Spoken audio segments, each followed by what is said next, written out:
มันรถไต ถน ได้ นกว้างบ่แม่จักเล่น บางในรถไตได้ย้อนยังเพิ่นใส่เพิ่นเฮ็ด รถได้แม่ทั้งหัวนั่น อุ้ยเนาะ ไตมาวิน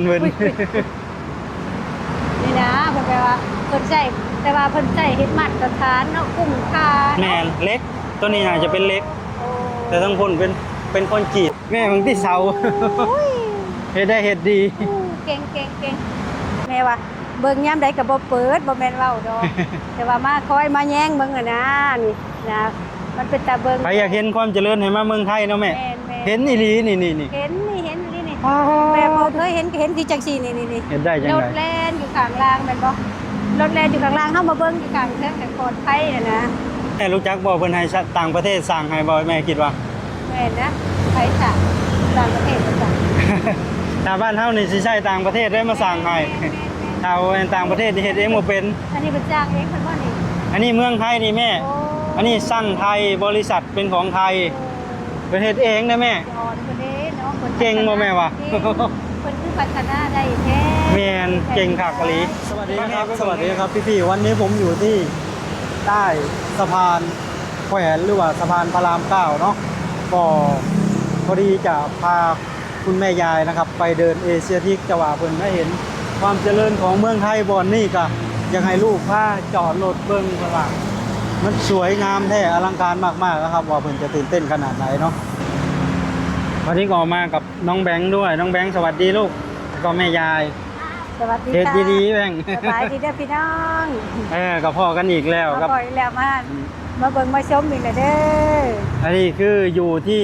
ถนนพระราม3นะแม่ แม่ อันนี้แถวพระราม3แต่ว่าพอดีมาเห็นก็พอดีขี่รถไกลมาเนาะแม่ว่าจะไปเอเชียทิกไปเที่ยว เห็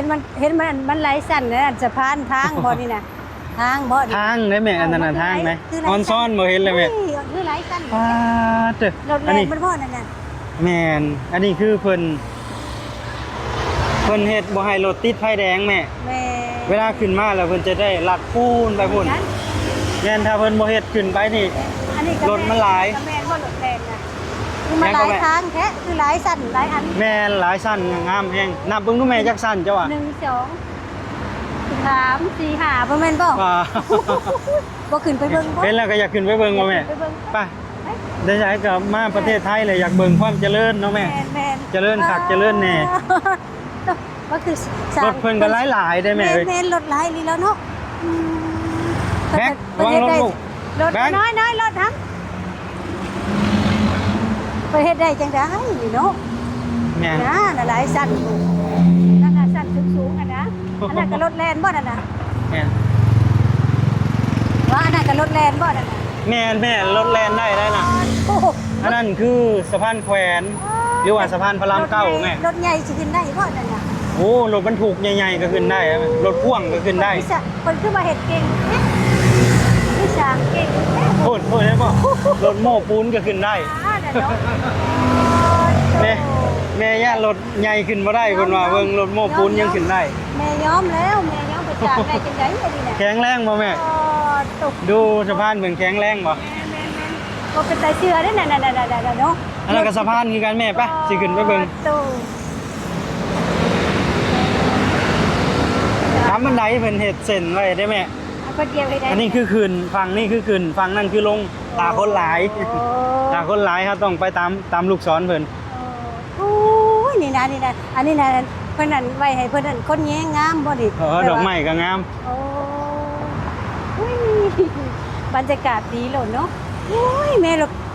บ่กล้าขี่ดอกตอนนั้นนั่น บ่กล้าขี่เอาแม่ บ่กล้าแต่ เฮ้ยถ้าไปหาน้องมิมี่เฮาต้องข้ามเทิงนั่นไหน โอ้ย เฮาต้องขึ้นตัวเทิงนั่น แต่คอยเบิ่งจังซี่ก็ยังตกใจแล้วนี่ ค่อยมันก็ตกใจหั่นน่ะ บ่ได้ขึ้นบ่ได้อุ้ย ป้าแต่จักชั่นแม่มองไปทางนั้น บรรยากาศดีขนาดเนาะอากาศเย็นแน่ว่ะ เอิ้นได้ว่าอลังการงานสร้างเลยบ่แม่โอ้อยากไปเบิ่งบ่เห็นแบบนั้น ไปเบิ่ง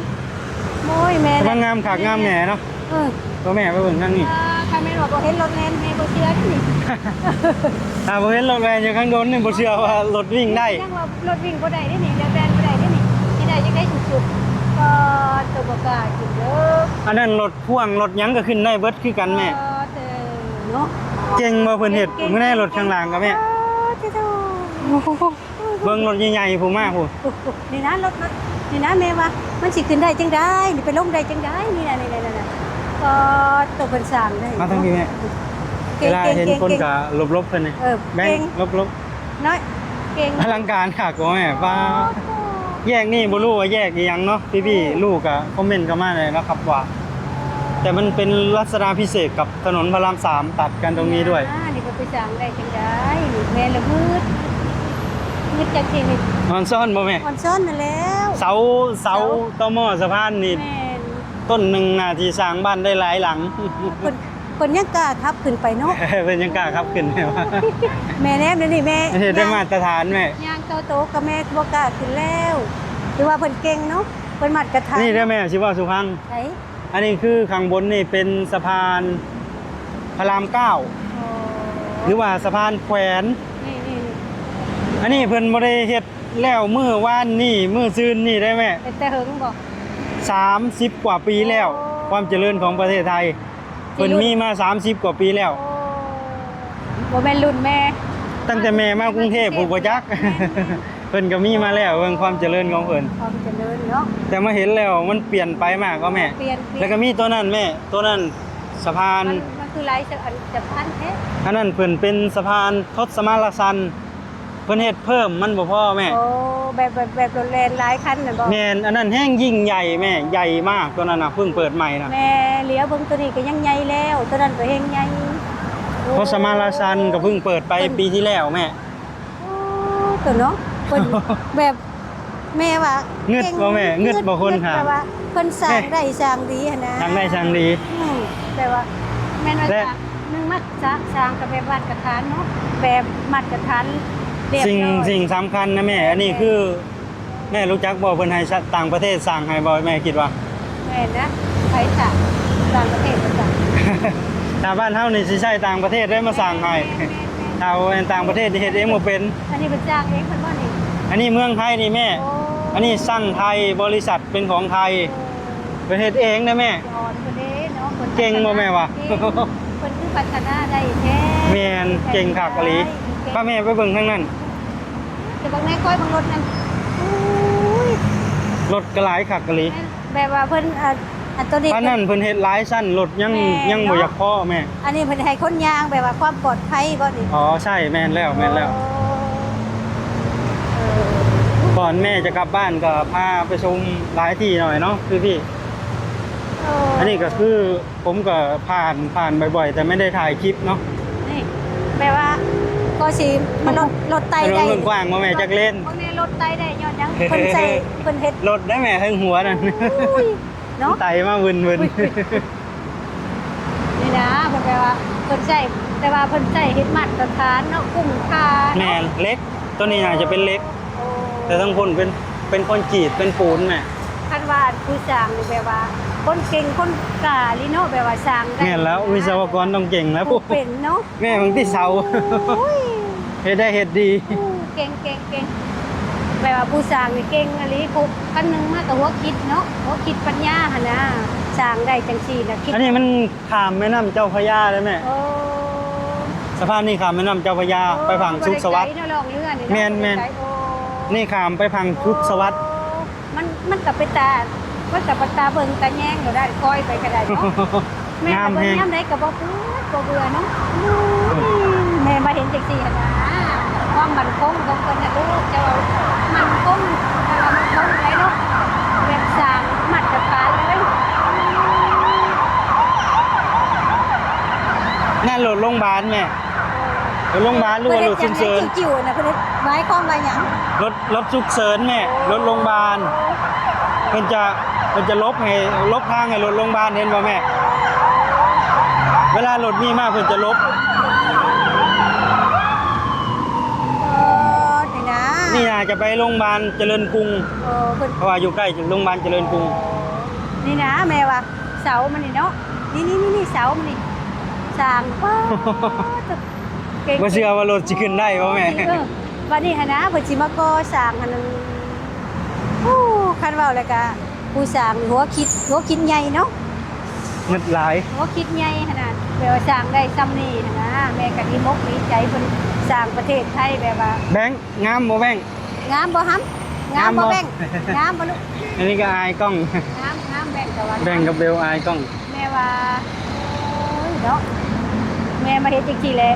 โอ้ยก็ดีมกดีใจเพิ่นพัฒนาได้ดีเนาะ แม่นอยากให้บ้านเฮามีแบบนี้บ่แม่ อยากให้ได้มีอยู่ ต้นจีดีเนาะเบิ่งทางเพิ่นแยกเลนชัดเจนนะแม่ แต่ว่าบ้านเพิ่นได้ประเทศเพิ่นได้แม่ก็ยังดีใจเด้ อ๋อก็ดีใจนํ ดีใจ เฮาก็ได้มาเห็นใกล้ มาเห็นมาได้ท่องเที่ยวแบบว่าสะดวกสบายเนาะ ๆเฮาก็มาบ่ได้ไกลเนาะ แม่น อ๋อก็แม่น แบบว่ารถไฟก็สะดวกสบาย ไปมาสะดวกสบายแล้ว เออแบบว่าสบายโอ้ยใส่ความขอบใจนำประเทศไทยเด้ออัน คุณแม่ไปเบิ่งอีกทั้งอื่นอีกดูนะ เออเนาะแหงใหญ่มาพี่หั่นนะ เพิ่นมีแนวให้เบิ่งแล้วเพิ่นก็ยังใจดีเด้แม่ แม่ เพราะว่าแต่ละคนก็คอมเมนต์เข้ามาว่ายินดีต้อนรับแม่มาเที่ยว โอ้ เที่ยวอย่างมีความสุขนะครับ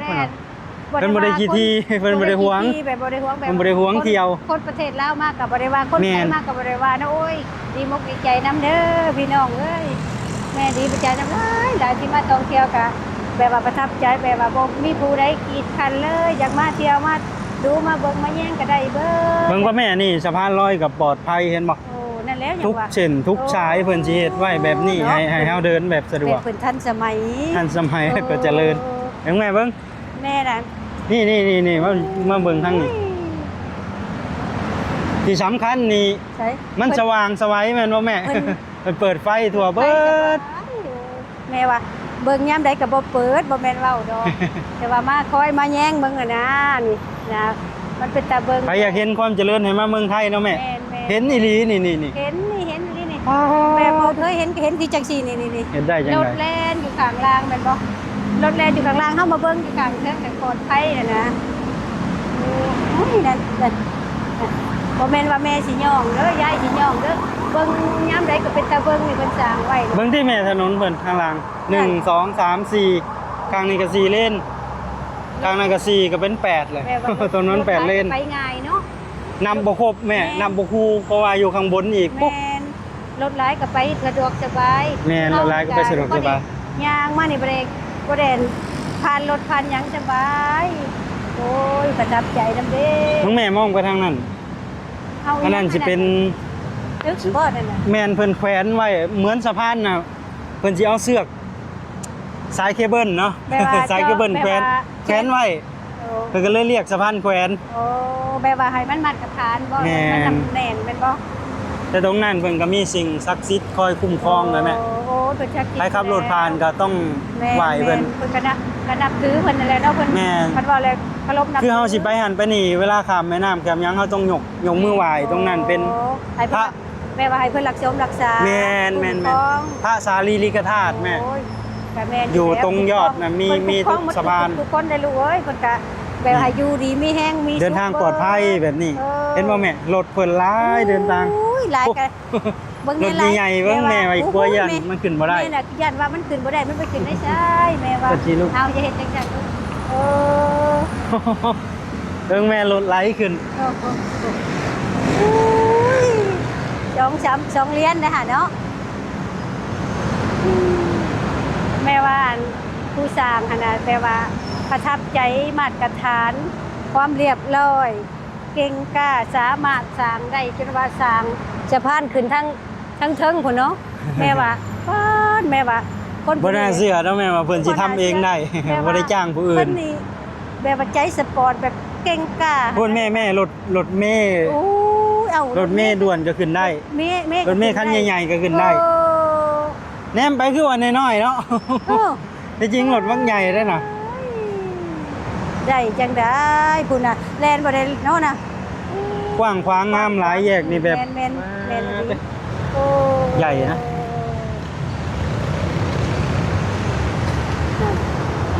แบบว่าคอยไปใช้กับแบบ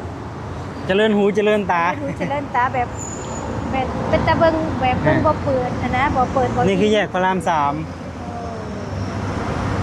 เฮ้ยตาเบิ่งตาแยงอยู่ได้นี่ เจริญคักเจริญแหน่เนาะแม่ เบิ่งในตึกนั่นตึกใหญ่ๆนั่น แม่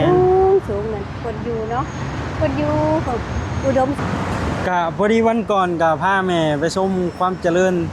มีใต้ดอกใต้ดินหลายเนาะแม่ แม่ แต่บัดนี้บ่แม่นใต้ดินมาเห็น บัดนี้ มาเห็นกับตาจะๆเลยแบบนี้ หลายชั้นจำได้ก็นับเอาเนาะแม่ป้าดนับจนสิบ่คู่ แม่ เฮ็ดได้เฮ็ดดี เฮ็ด ผ ได้ ม เฮ็ดดีแม่จะว่าโอ้ยอันที่ว่าใจสปอร์ตลีพุ่น แล้วก็ แล้วก็เจริญไปทุกที่แม่ไปเห็นอยู่ไสก็แม่นบ่ เจริญเบิดเจริญเบิด ทุก แม่น ทุก สิ ทุ ว่าก หม่องเลยตอนนี้เห็น บ่แม่ว่า นี่ สิย่องเพิ่นก็แม่นดีเห็นในตาเนาะ เห็นก็ บ่แม่ว่าสิ เห็นของจริง เห็นความจริงเห็น ผมมีใครตัวเลยเนาะแม่วันนี้ โอ้บ่ได้ตัวตัวจังได๋น่ะเบิ่งแน่นะจะผ่านบ้าน เดี๋ยวแม่ เบิ่งใหญ่ มีสะพานตรงนี้แล้วก็ยังมีอีกตรงนั้นไหน มีหยังจะผ่านอีกบ่ พู ล่ะ นอยู่พุ่นก็มีอีก โอ้ อยู่ใต้นะสะพานภูมิพลนั่ มัน น น่ะ ก็เลยเพิ่นสร้างนี่สร้าง แม่ แบ น บความปลอดภัยเนาะมาตรฐาน อันนั้นเพิ่นเฮ็ดข้ามจังหวัดเลยแม่ โอ้เอาความจังหวัดไปอยู่ไสไปทางใด จากกรุงเทพไปสมุทรปราการได้ โอ้ แห้งกว่าตัวนี้เรื่องความยาวสะพานนี่ เพิ่นจะแบบว่าหัวคิด เฮ็ดได้เฮ็ดดี หัวคิดเพิ่นคือเก่งแท้หัว แม่ คิ น ดสร้างแบบมั่นคงเลยนะแม่เบิ่งเลยเนาะ เอานี่ก็เดินข้ามก็บ่ยากข้าม นะ อยู่ข้างล่างอยู่ข้างบนเลยเนาะ โอ้โหแม่ดีมกดีใจนะเพิ่นเด้ไปบิ่ง เห็นแล้วก็ประทับคือสิประทับใจเนาะแม่ ประทับใจเห็นได้ วันนี้ ชัดๆ ประทับใจได้ แบบ ได้เห็น ตะเบิ่งตะแยงแล้วป็น ความเจริญเปิดหูเปิดตาเนาะ แม่น โอเคนะครับพี่ๆสำหรับคลิปวิดีโอนี้กับพาแม่ชมแยกบ่รู้ว่าแยกหยังเนาะก็คือชมสะพานพระราม9นะครับแล้วก็สะพานทศมาราชันเนาะสองสะพานคู่กันเลยแม่สองสะพานคู่กันแต่เลนรถนี่น่าจะหลายเลนนั่นแหละ แม่นคู่กัน ก็บอกเลยเจริญแห้งเนาะแม่เจริญอีหลี เจริญ คักอีหลีพวกหลายสั้น หลายสั้นหลายบอลพี่น้องแม่เห็นแล้วบัดนี้พุ่นคอยไปกับเป็นตันน่ะคอย สำหรับคลิปวิดีโอนี้ก็บ่มีหยังหลายเนาะแม่ก็ แม่ ได้มาเปิดหูเปิดตามาเบิ่งด้วยตัวเอง แม่ ว่าเจริญอีหลีเพิ่นขี่ แม่ ขี่รถไกด์กับเพิ่นก็เลยอยากเบิ่งหั่นน่ะมันงามเนาะแม่ มันงามมันใหญ่แบบ เพิ่ ว่าน งามใหญ่พาไปเบิ่งแหน่พุ่น เป็ ล่ะ นสร้างได้แม่นอยู่บ่สร้างเองบ่ สุดยอดอีหลีเนาะแม่เจอกันใหม่คลิปหน้าเด้อนะครับพี่ๆสวัสดีครับ สบายดีเจ้อพี่น้อง FC